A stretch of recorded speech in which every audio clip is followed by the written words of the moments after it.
Hello ब्रान welcome back to Sukant tutorial. लखंतु बंधुगण Odisha state scholarship portal state scholarship आवेदन होई पारुनी। ओडिशा स्टेट स्कॉलरशिप पोर्टल त्रुटिरु स्कॉलरशिप आवेदन होई पारिलानी। छात्रछात्री हटहटा बढ़िबो कि स्टेट स्कॉलरशिप रो आवेदन तारीख जानंतु कोन पई स्टेट स्कॉलरशिप आवेदन होई पारुनी जानिबा पई समस्त वीडियो को शेष पर्यंत देखंतु। आ जे माने वीडियो देखुचंती वीडियो को लाइक करबा सहित जदि आपण माने प्रथम थर करी आम YouTube चैनल को व्यू करूछंती तो आम चैनल को सब्सक्राइब करी नोटिफिकेशन बटन को ऑल सेट कर दियंतु जा फल कि स्कॉलरशिप को नहीं किछि भी अपडेट आसीबो सेटा आपण मानक पाखरे सर्वप्रथमे पहुंची पारिबो। आसंतु पिला माने वीडियोटी स्टार्ट करिबा।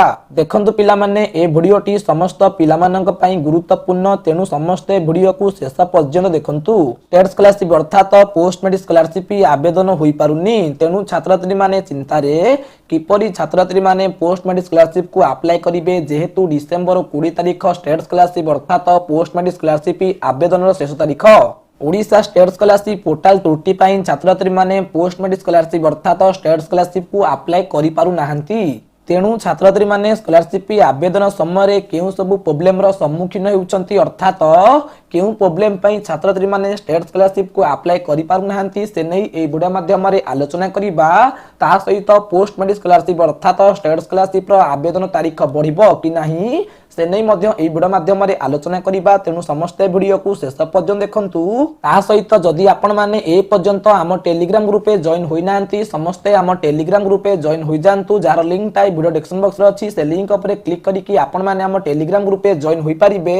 नहले टेलीग्राम रे डायरेक्ट सर्च करंतु सुकांत ट्यूटोरियल जेमिति YouTube रो लोगो अछि सेम लोगो टेलीग्राम अछि तारि पे क्लिक करिकि जॉइन होई जानतु। जॉइन हेबा द्वारा सब प्रकार स्कॉलरशिप अपडेट सहित एजुकेशनल अपडेट सर्वप्रथमे आपण माने आम टेलीग्राम ग्रुप माध्यम रे पाई परिबे।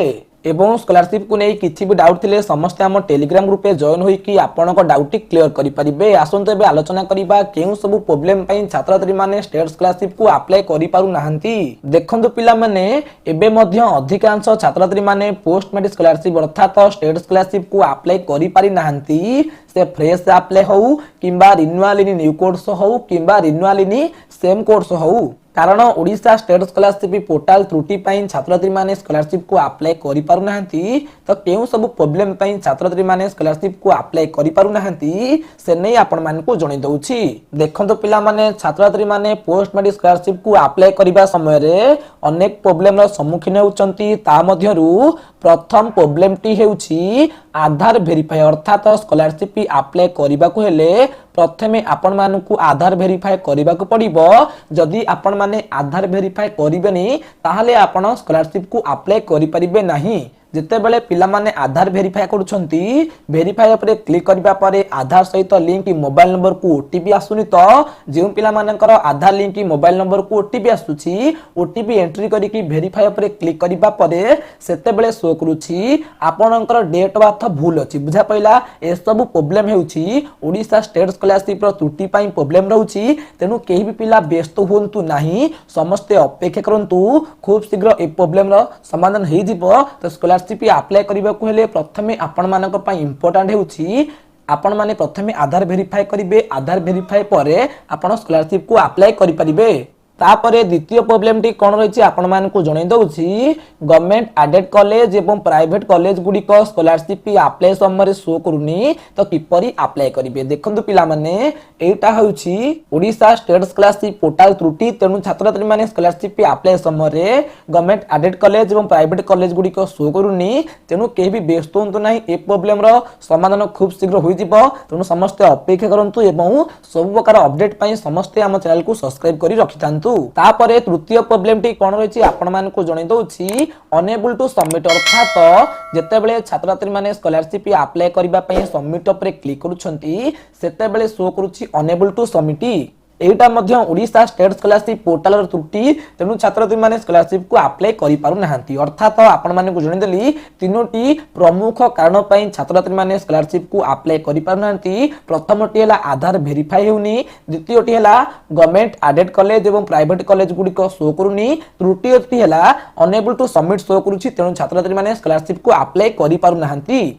यही सब प्रोब्लेम पई छात्र छात्री माने स्कॉलरशिप को अप्लाई करि पारु नाहंती तेनु छात्र छात्री माने चिंतार अछंती जेहेतु डिसेंबर 20 तारिख स्टेट स्कॉलरशिप अप्लाई रो शेष तारिख तेनु किपरि छात्र छात्री माने अप्लाई करिवे ता सहित अप्लाई डेट बढ़िबो कि नाही से नै मध्ये आपण मानकु जणाई दउछि। देखंतु पिला माने आपण मानकु प्रथमे जणाई दउछि पोस्ट मेट्रिक स्कॉलरशिप रो फ्रेश अप्लाई अर्थात न्यू अप्लाई एवं renewal new course apply last date केबे रहिछि से नै आपण मानकु जणाई दउछि। देखंतु पिला माने छात्र छात्री मानक पई फ्रेश अप्लाई अर्थात न्यू अप्लाई एवं रिन्युअल न्यू कोर्स पई 15 नवेम्बर 2023 टारु पोर्टल को ओपन कर दैथिला अर्थात 15 नवेम्बर 2023 टारु छात्र छात्री माने फ्रेश अप्लाई अर्थात न्यू अप्लाई एवं रिन्युअल न्यू कोर्स पई अप्लाई करि पारुथिले बुझा पहिला। तापर रहिछि छात्र छात्री मानक पई फ्रेश अप्लाई अर्थात न्यू अप्लाई एवं रिन्युअल न्यू कोर्स पई अप्लाई लास्ट डेट केबे रहिछि ना 20 डिसेंबर 2023 रहिछि अर्थात जे पिला माने फ्रेश अप्लाई अर्थात न्यू अप्लाई एवं रिन्युअल न्यू कोर्स अप्लाई पई योग्य अटंती से माने 20 डिसेंबर 2023 मध्ये रे पोस्ट मेट्रिक स्कॉलरशिप को अप्लाई करि परिबे। बहुत पिला मानक डाउट रहिछि पोस्ट मेट्रिक स्कॉलरशिप रो फ्रेश अप्लाई एवं रिन्युअल न्यू कोर्स पे अप्लाई डेट बढ़िबो कि नाही। देखंतु पिला माने आपण मानकु एठरे जणै देबाकू चाहे ओडिशा स्टेट स्कॉलरशिप पोर्टल रो त्रुटि पई छात्र छात्री माने फ्रेश एवं रिन्युअल न्यू कोर्स पे अप्लाई करि पारि नाहंती तेणु आपण माने निश्चिंत होई जानतु खूब शीघ्र फ्रेश एवं रिन्युअल न्यू कोर्स रो अप्लाई डेट को एक्सटेंशन करा दिबो से रिगार्डिंग जेते बेले भी किछि अपडेट आसीबो निश्चित भाबे आपण मानकु जणै देबी। तो सेथि पर्यंत समस्त आम चैनल को सब्सक्राइब करी रखि तांतु आपण माने निश्चिंत होई जानतु खूब शीघ्र पोस्ट मेट्रिक स्कॉलरशिप रो फ्रेश एवं रिन्युअल न्यू कोर्स अप्लाई पे डेट को एक्सटेंशन करा दिबो जेते बेले भी ओडिशा स्टेट स्कॉलरशिप पोर्टल तरफ रु अपडेट आसीबो निश्चित भाबे आपण मानकु जणै देबी। बुझा पहिला एटा होछि फ्रेश अप्लाई अर्थात न्यू अप्लाई एवं रिन्युअल न्यू कोर्स तापरे आपण मानकु जणै दउछि पोस्ट मेट्रिक स्कॉलरशिप रो रिन्युअल सेम कोर्स अर्थात समान पाठ्यक्रम पई पोस्ट मेट्रिक स्कॉलरशिप रो लास्ट डेट केबे रहिछि स्क्रीन आगे देखि पारथुबे स्टूडेंट मानक पई पोस्ट मेट्रिक स्कॉलरशिप रो रिन्युअल सेम कोर्स पई लास्ट डेट 20 डिसेंबर 2023 रहिछि। तो आपण मानकु एठरे जणै देबाकू चाहे ओडिशा स्टेट स्कॉलरशिप पोर्टल रो त्रुटि पई अधिकांश छात्र छात्री माने पोस्ट मेट्रिक स्कॉलरशिप रो रिन्युअल सेम कोर्स पई अप्लाई करि पारि नाहंती तेणु अप्लाई लास्ट डेट जेहेतु 20 डिसेंबर 2023 रहिछि आपण माने मध्य निश्चिंत होई जानतु खूब शीघ्र ए डेट को मध्य एक्सटेंशन करा दिबो जेते बेले भी ए रिगार्डिंग किछि भी अपडेट आसीबो निश्चित भाबे आपण मानकु जणै देबी। तो आशा करिबी ए वीडियो माध्यम रे आपण मानकु डिटेल्स इंफॉर्मेशन गुडी को प्रोवाइड करि पारथिबी केउ प्रॉब्लम पई छात्र छात्री माने पोस्ट मेट्रिक स्कॉलरशिप को अप्लाई करि पार नाहंती ता सहित पोस्ट मेट्रिक स्कॉलरशिप रो अप्लाई लास्ट डेट केबे रहिछि लास्ट डेट बढ़िबो कि नाही। जदि भी आज वीडियो माध्यम रे आपण माने किछि भी इंफॉर्मेशन पाई पारथिबे निश्चित भाबे सब संग मानु के वीडियो को शेयर करिवे। जदि भी आज वीडियोटी आपण मानकु भल लागितिबो तो निश्चित भाबे लाइक करिवे शेयर करिवे एवं सब्सक्राइब करिवे। बंदे उत्कल जननी।